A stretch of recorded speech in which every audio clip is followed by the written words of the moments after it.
আজকে হচ্ছে যে কি কোলোস্টমি কেয়ার করলাম। তো তার আগে হচ্ছে যে কি প্রি প্রসিডিওর, যে কোলোস্টমি করার আগে কী কী প্রসিডিওর করতে হয়।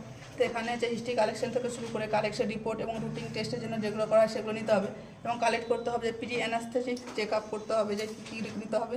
এখানে যে মালাম প্যাটে স্কোর হচ্ছে অ্যাসেসমেন্ট করা হয় এবং হচ্ছে কী করা হয় পেশেন্টের কাছ থেকে হচ্ছে যে কী করা হয়, পেশেন্টের হচ্ছে যে কি বাড়ির কাছ থেকে বা ফ্যামিলি মেম্বার থেকে কী করতে হয় যে কনসেন্ট নিতে হয় এবং সেখানে কী করছে সার্জেন করবে যে এক্সপ্লেন করবে পুরো প্রসিডিওরটা কী হবে।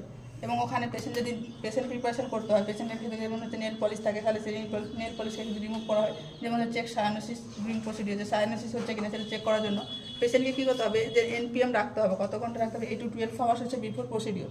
যে প্রসিডিওর আগে হচ্ছে যে কি 8 to 12 আওয়ার্স হচ্ছে যে কি NPM রাখতে হবে। এবং যেহেতু কোলোস্টমি করবে সেখানে হচ্ছে স্টপ হচ্ছে হাই ফাইবার ডায়েট হচ্ছে বিফোর 3 ডেজে কী করছে যে স্টপ রাখতে হবে। দেন হচ্ছে যে কি প্রি সার্জিক্যাল মেডিসিন যেগুলো আছে সেগুলো অবশ্যই হচ্ছে যে 60 মিনিট হচ্ছে বিফোরে দিতে হবে এবং অ্যান্টিবায়োটিক অ্যাডমিনিস্ট্রেশন করতে হবে যে 30 to 60 মিনিট বিফোর। যদি হচ্ছে যে ফার্স্ট প্রায়োরিটি হিসেবে তাহলে 30 মিনিট বিফোর দিতে হবে। দেন হচ্ছে প্রিপারেশন অফ সার্জিক্যাল সাইট, যে সার্জিক্যাল সাইটে প্রিপারেশন করবে সেখানে কী করতে হবে যে বিটাডিন স্ক্রাব করতে হবে। কতটা হচ্ছে 7.5% বিটাডিন দিয়ে স্ক্রাব করতে হবে। কত দূর পর্যন্ত করবে সেটা হচ্ছে যে just below the nipple to হচ্ছে যে মিড থাই পর্যন্ত হচ্ছে ক্লিন করতে হবে।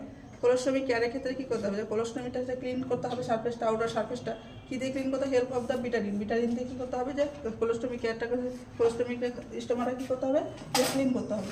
দেন হচ্ছে যে জিঙ্ক অক্সাইড হচ্ছে পাউডার দিয়ে অ্যাপ্লাই করতে হবে অ্যারাউন্ড দ্য স্টোমার সাইডে। এর অ্যাডভান্টেজটা কী যে পাউডারটা ইউজ করছে, এর অ্যাডভান্টেজটা কী হচ্ছে যে এর হচ্ছে প্রিভেন্ট হচ্ছে গ্রোথ অফ মাইক্রো অর্গানিজম, যে মাইক্রো অর্গানিজম থাকে সেটাকে হচ্ছে গ্রোথ থেকে কি প্রিভেন্ট করবে। আর কী করবে প্রিভেন্ট স্কিন ইরিগেশন করতে হচ্ছে কি প্রিভেন্ট করবে।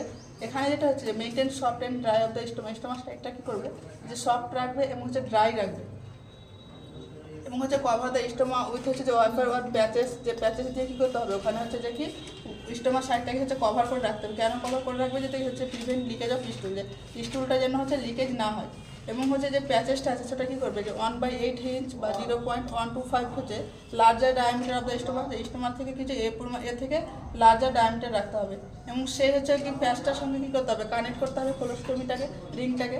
দেন হচ্ছে যে ওয়াইপার কি কালেক্ট করবে স্টুল কালেক্ট করবে। দেন হচ্ছে যে কখন আমরা হচ্ছে যে সেই ব্যাগটাকে যখন হচ্ছে যে কি কোলোস্টমি ব্যাগটাকে আমরা খালি করবো, এমটি হচ্ছে কোলোস্টমি ব্যাগ হচ্ছে হয়ে হচ্ছে ফিল 1/3, যখন 1/3 ফিল আপ হয়ে যাবে তখন খালি করতে হবে। চেঞ্জ করতে হবে এভরি হচ্ছে 3 to 5 ডে চেঞ্জ করতে হবে। চেঞ্জ অফার হচ্ছে আফটার 74 আওয়ার্স। দেন হচ্ছে প্রোভাইড কী করতে হবে পেশেন্টকে যে সাইকোলজিক্যাল সাপোর্ট দিতে হবে, যে বডি যে একটা ডিস্টার্ব হয়েছে সেজন্য বলতে হবে যেরকম কীরকম হয়েছে বুঝেছেন। তারপর স্টোমা হচ্ছে ফার্স্ট প্রায়োরিটি, যেটা হচ্ছে যে ফার্স্টে যদি পেশেন্টের ক্ষেত্রে স্টোমার কালারটা আমরা দেখবো যে কীরকম কালার আছে সেটা অবজার্ভ করতে হবে। সেটা যদি অবজার্ভ করি যে ব্রাইট রেড থাকে বা লাইট পিঙ্ক থাকে সেটা হচ্ছে যে নর্মাল ফাইন্ডিং হচ্ছে। আর যদি পার্পল বা ডার্ক ব্ল্যাকিশ ডাস্টি এখানে ইন্ডিকেট করছে যে ইম্পেয়ার্ড ব্লাড সার্কুলেশন, যে ব্লাড সার্কুলেশন হচ্ছে সেটা ঠিক মতো হয় না। এবং যদি পেল পিঙ্ক স্টোমা থাকে যেখানে কী করছে যে এখানে ইন্ডিকেট করছে যে লো হিমোগ্লোবিন রয়েছে। আজকে